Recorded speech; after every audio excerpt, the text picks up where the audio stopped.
Hola, soy Germán. A medida que viajo por la Argentina, voy conociendo más sobre uno de los mayores problemas ambientales que tenemos, las invasiones biológicas. Afectan la biodiversidad y son una amenaza para especies en peligro de extinción. Modifican los ecosistemas, producen pérdidas económicas enormes y a veces atentan contra la salud pública. Se trata de plantas, animales, hongos o microorganismos que el ser humano lleva fuera de sus límites de distribución y que luego de establecerse invaden el nuevo ambiente. Están presentes en todo el territorio, incluyendo parques y reservas naturales. Sus impactos son silenciosos y profundos. Son las especies exóticas invasoras. Y lo que veremos ahora los va a sorprender.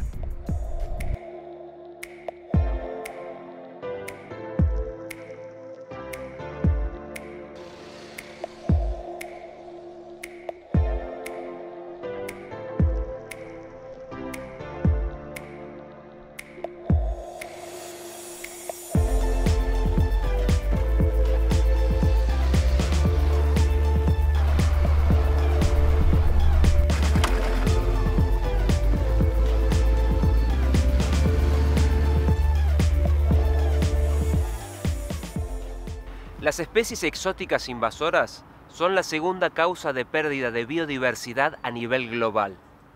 En la Argentina se catalogaron cerca de 700 de estas especies, un número que refleja la importancia que tienen para el ambiente y la sociedad. Pero, ¿cómo llegaron estos organismos al país? La mayor parte de estas especies fueron traídas de manera voluntaria, como plantas ornamentales o animales carismáticos. Otras introducciones fueron involuntarias y muchas de las invasoras que llegaron por accidente vinieron en barco. Parece lógico pensar que una forma histórica de introducción de especies exóticas invasoras es mediante el tránsito internacional de navíos. Los barcos fueron y son portadores de especies que viajan con la carga, adheridas al casco o en el agua de lastre. En las áreas marinas costeras de la Argentina hay más de 100 especies exóticas, desde algas hasta invertebrados, y la mayoría fue transportada accidentalmente en los barcos. Todo esto me lo aseguró la doctora Schwind, una bióloga marina. Muchas especies llegan al punto, se introducen en un punto y permanecen ahí durante mucho tiempo, incluso puede estar más de 100 años y no pasa nada, no se expanden. Pero hay otras especies que son introducidas en un punto y a partir de allí se van expandiendo con el transporte regional, que pueden ser barcos pesqueros, veleros, otro tipo de embarcaciones. También me dijo la doctora Schwind que una de las invasoras más extendidas es el alga wakame. Es nativa de las costas de China, Corea y Japón y fue encontrada en Puerto Madryn en 1992. El alga forma bosques sumergidos que reducen el paso de la luz.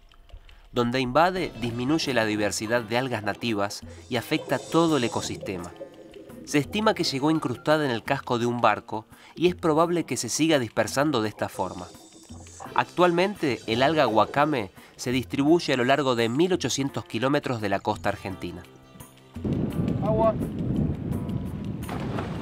Los científicos realizan relevamientos periódicos para conocer la dinámica de las invasiones. Los buzos colocan placas para evaluar los organismos que se adhieren a ellas y detectar especies nuevas. Realizando muestreos en el fondo, encontraron una babosa de mar originaria de Nueva Zelanda y el sudeste de Australia. Esta especie tiene una toxina que puede ser peligrosa para el ser humano.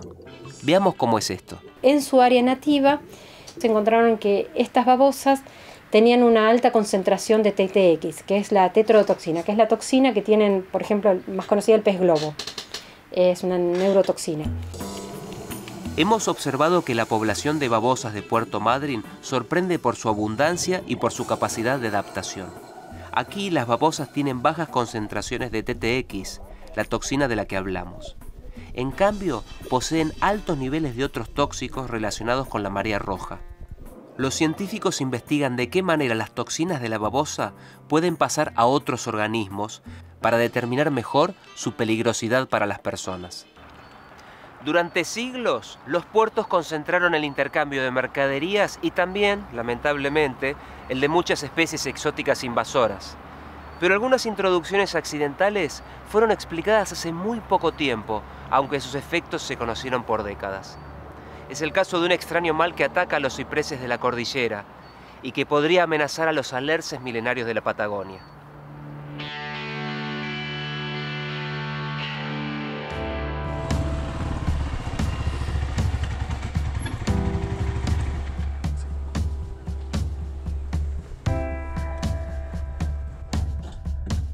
Nos han hablado de un extraño proceso que está dañando el bosque patagónico.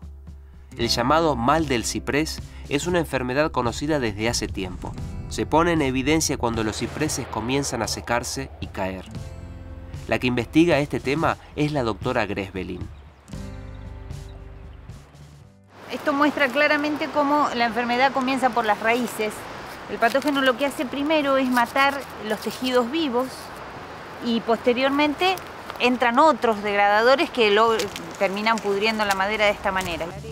Ahora sabemos que el causante de esta enfermedad es un moho acuático que produce esporas móviles que se desplazan en el suelo cuando hay agua. De esta manera se trasladan de un árbol enfermo a otro a través de las raíces. Increíble, ¿no? Todos los árboles están conectados entre sí a través de sus raíces, que se conectan raíz con raíz o a veces a través de otros organismos como los hongos. Una vez que infecta una raíz puede contagiarse a los demás árboles a través de esa red de vida que hay bajo la tierra. Apareció inicialmente en la década de 1940 en la isla Victoria del Parque Nacional Nahuel Huapi. Allí funcionaba un vivero experimental que tenía árboles de todo el mundo. El moho pudo haber ingresado al país con la tierra de alguna de esas plantas. Hoy la enfermedad se distribuye desde Neuquén hasta Santa Cruz. El moho se dispersa por ríos o arroyos y puede ser llevado accidentalmente en el barro pegado a una zapatilla o un neumático. Los científicos descubrieron que el moho también puede atacar al alerce. Esto preocupa a las autoridades del Parque Nacional Los Alerces, donde sobreviven ejemplares de casi 3.000 años. Sabemos que si el patógeno lograra instalarse ahí, causaría realmente la mortalidad de este árbol milenario, que aparte es el emblema de este parque nacional. Ese es el problema.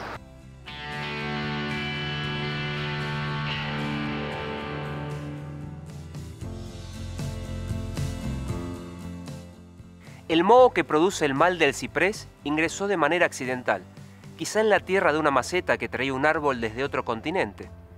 Es muy difícil, aunque no imposible, prevenir una introducción involuntaria de este tipo. Por otro lado, muchas invasiones tuvieron su origen en introducciones voluntarias y en algunos casos de película. Nuestra Marina, con el fin de enriquecer la fauna argentina, adquirió en Canadá 20 castores que realizaron un extraordinario viaje aéreo desde Moose Lake, en Manitoba, hasta Buenos Aires. Estamos en territorio fueguino. Es necesario ante todo hacer reconocimientos. Debe situarse la zona más propicia para la vida de los castores en los 100 kilómetros de extensión del lago Fagnano, que es este que habitamos. El lugar ya ha sido elegido. Por fin los animalitos son conducidos a tierra. Los castores se alimentan de cortezas y ramas de árboles que aquí encontrarán en abundancia. Ya están en libertad, feliz y ansiada libertad. Ellos enriquecerán la fauna del lugar, como en un futuro próximo lo harán renos de South Georgia y otras especies animales para las que el clima de estos parajes es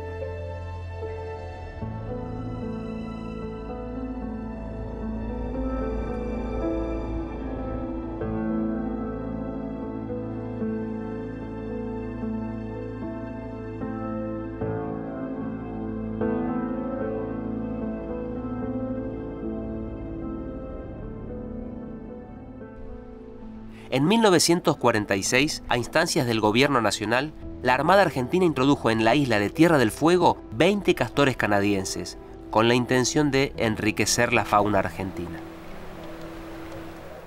Los gobiernos de la época querían que el país se convirtiera del granjero del mundo a un país industrializado. Y parte de esa iniciativa fue traer especies de valor económico, y lo que el castor encontró fue un hábitat ideal que tenía mucha comida y pocos depredadores. Entonces, para una especie introducida, esas son las condiciones óptimas para provocar una invasión.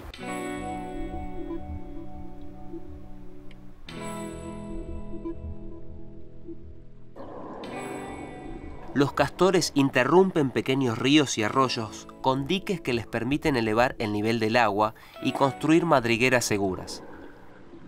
Los árboles que cortan para hacer los diques no rebrotan y se secan, y otros mueren por la inundación.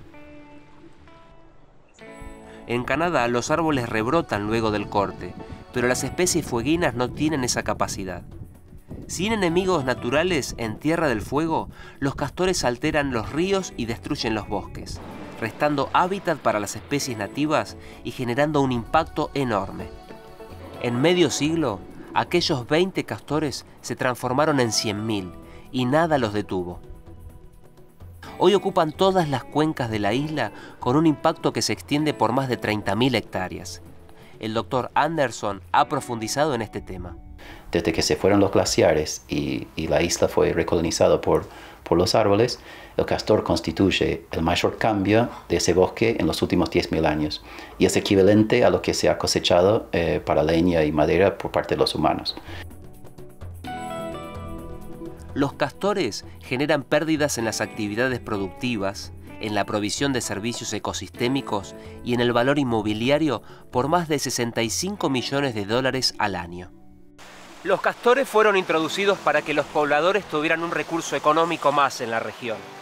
Era una idea ingenua y estaba motivada en buenas intenciones, aunque el impacto que produjo fue enorme. Hoy no haríamos eso para desarrollar las comunidades. Pero hubo otras introducciones voluntarias que no fueron pensadas para el beneficio de la población. Al contrario, estuvieron rodeadas de un glamour propio de las grandes capitales europeas.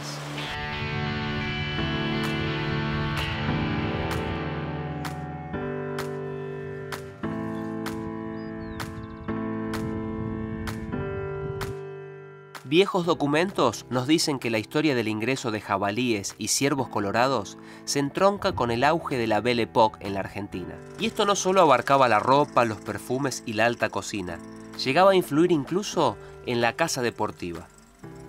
Las especies nativas no se ajustaban a las preferencias de la caza mayor emanadas del viejo mundo.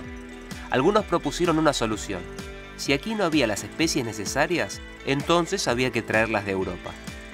Para crear un coto de caza en su estancia de La Pampa, el conde Pedro Olegario Luro introdujo en 1907 10 ciervos colorados de Europa Oriental y 7 jabalíes de Francia. Luego de algunos años de prosperidad, el coto fue abandonado. Los animales escaparon y comenzaron a propagarse por el bosque pampeano, dando origen a una invasión de enorme impacto.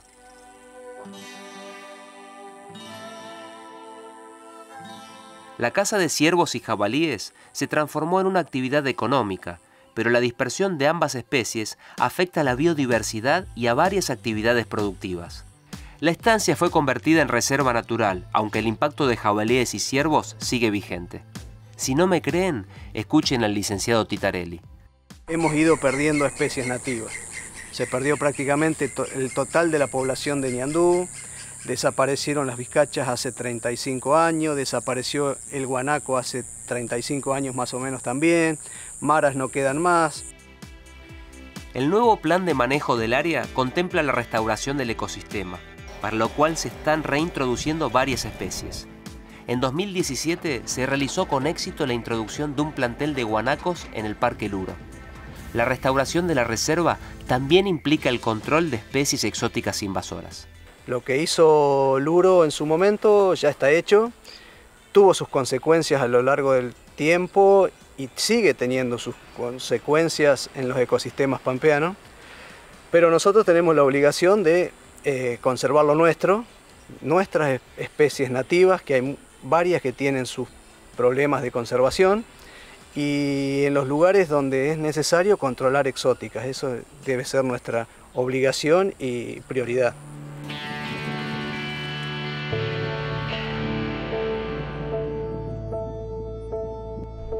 La introducción deliberada de una especie exótica invasora puede ser tan perjudicial como su ingreso accidental.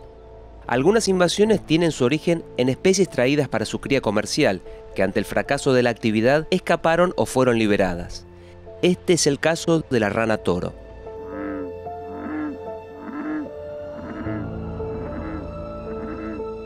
La rana toro es originaria del este de Estados Unidos y fue introducida en la Argentina para el consumo humano.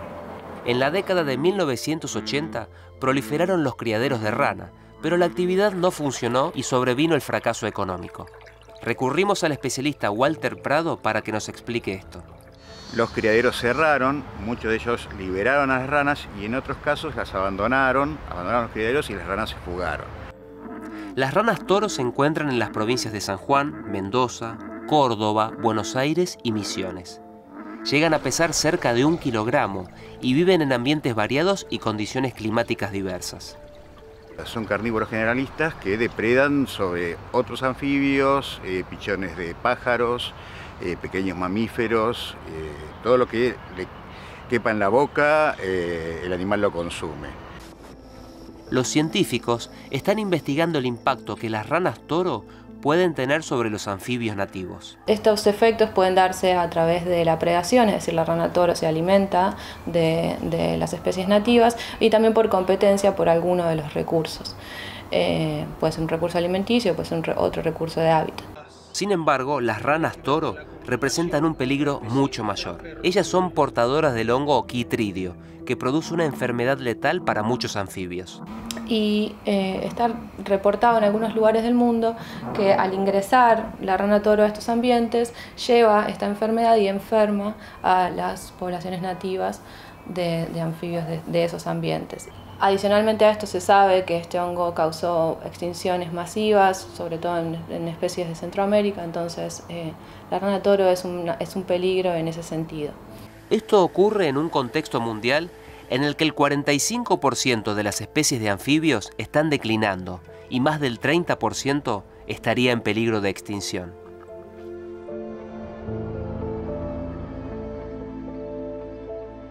La introducción de especies de interés económico ocurre desde hace siglos. Otras introducciones voluntarias no tuvieron una razón productiva o comercial. Se trata de mascotas que son liberadas como un acto de compasión hacia el animal. Sin embargo, esto puede generar una invasión biológica de consecuencias insospechadas para la biodiversidad, la salud y la economía.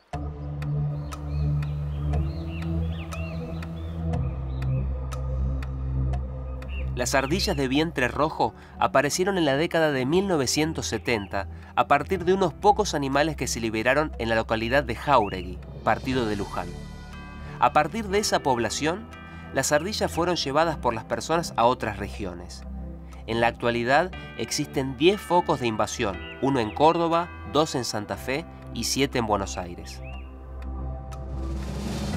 Una de las características particulares de la invasión de ardilla es que es una especie atractiva, que es una especie que para muchas personas es vistosa y la quieren tener, ya sea como un adorno en los parques o jardines, o como mascota. Lo que pasa es que además de ser vistosa es que a partir de muy pocos individuos esta especie puede generar una nueva población silvestre y eso es lo que pasó en Argentina.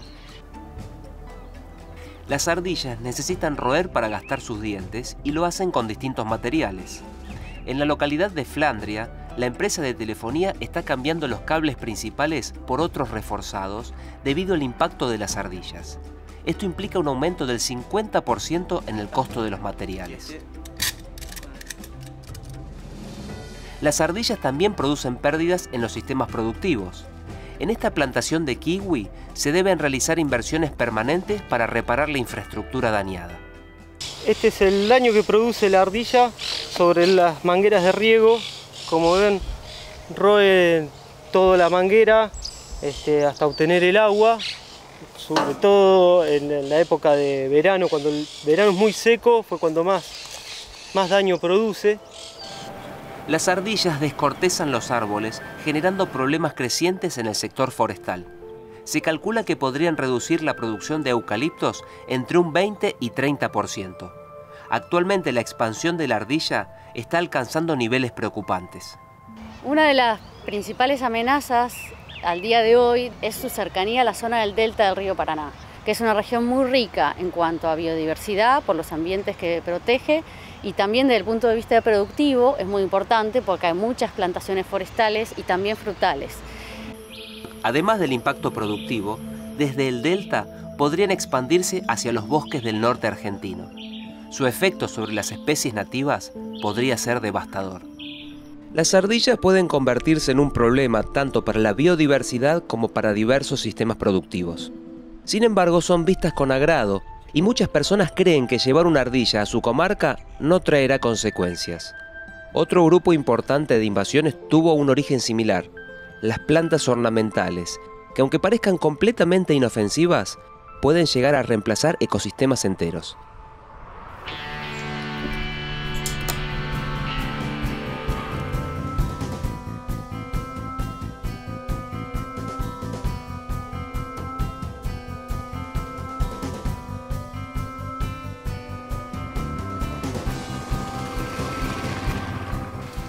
Una parte importante de las especies de plantas ornamentales que el ser humano transporta tiene la capacidad de invadir el nuevo territorio.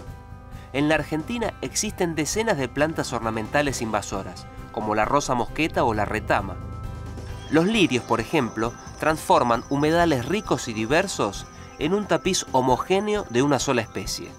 El lirio es una hierba acuática originaria de Europa y Asia.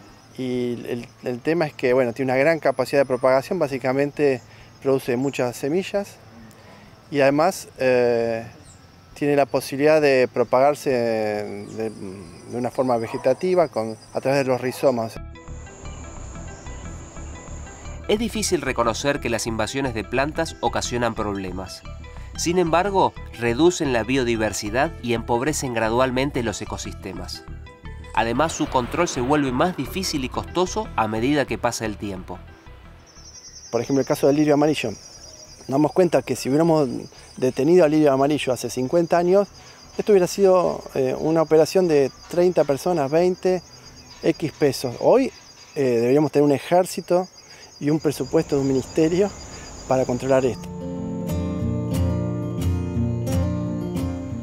El potencial de las mascotas o de las plantas ornamentales para transformarse en especies invasoras debe ser un motivo de reflexión.